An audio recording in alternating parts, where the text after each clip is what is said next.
It's February 24th, 1978, and a group of five best friends travel an hour away to watch their favorite basketball team, UC Davis, play their rival, Chico State. This group of friends were in the greatest of moods because not only were they going to watch their favorite team play, they themselves had a huge game the next morning. Such a big game, in fact, that the winning team would receive a week-long trip to Los Angeles.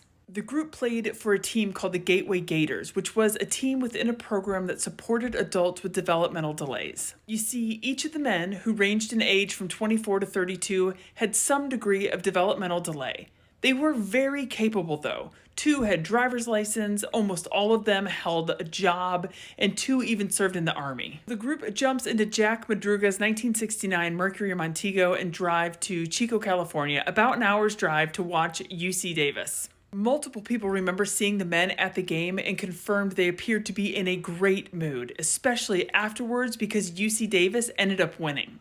But by morning, their families were in a panic because none of the men had made it home the night before. Police were called for help, but when they learned that all the men were over the age of 18, they really weren't concerned.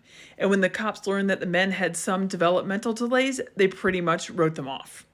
It was 4 long days until their families finally received an update. The vehicle of Jack Madruga, who went by the nickname Doc, was found in Plumas National Forest, which was 70 miles in the total opposite direction of home. Plumas National Forest wasn't just a place they would have happened to come across.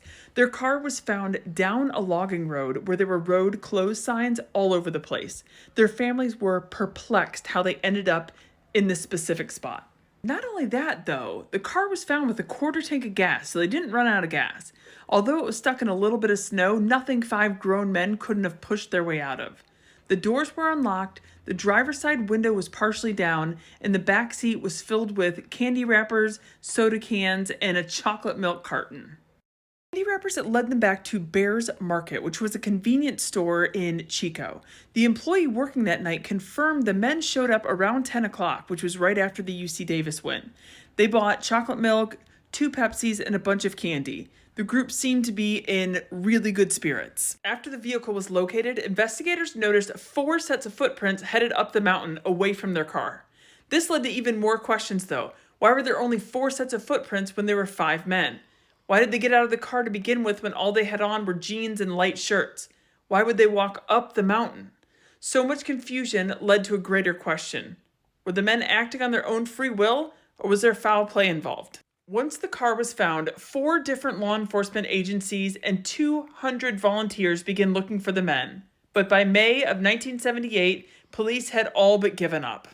Finally, on June 4th, 1978, 2 motorcyclists driving through Plumas National Forest smelled something terrible, and after looking around for a bit, found the decomposing body of Ted Weir at a camping trailer 19 miles from their abandoned vehicle. Ted was lying on his back with his hands placed across his chest, severe frostbite all over his body, and he was wrapped very tightly in a sheet, something investigators say he never could have done to himself. Here's something that blew investigators' minds. When the men went missing, Ted was 220 pounds and cleanly shaven in the face. When he was found, he was 120 pounds and had a full beard. What does that mean? It's estimated that Ted lived anywhere between 8 and 13 weeks after they went missing. 2 days later, 7 miles south of the trailer, the remains of Jack Madruga are found. He still had the keys to his vehicle inside his pants pocket. Across the road from Jack were the remains of his best friend, Bill Sterling. Later that same day, the remains of Jackie Hewitt were located just 2 miles from the trailer. All 4 deaths were due to exposure and hypothermia, but the bodies of Jack, Bill, and Jackie were in much different state than Ted, as they had almost fully decomposed. That said, investigators feel certain that of the 4, Ted was the only man to make it up to the trailer. 1 man still remained unaccounted for. 25-year-old Gary Mathias was nowhere to be found. Police, volunteers, and the family continued to search day in and day out, but by June 19th, police had called off the search.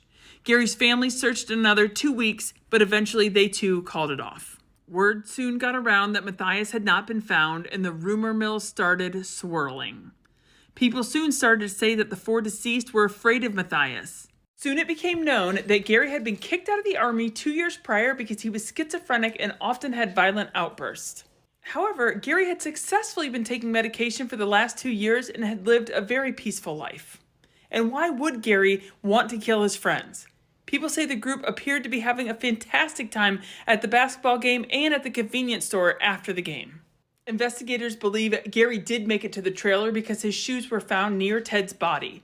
Not only that, but Ted's shoes were missing, so it's widely accepted that Gary and Ted both made it to the trailer, then Gary swapped shoes and left after Ted died. Why though? Was he trying to get help or was he trying to escape?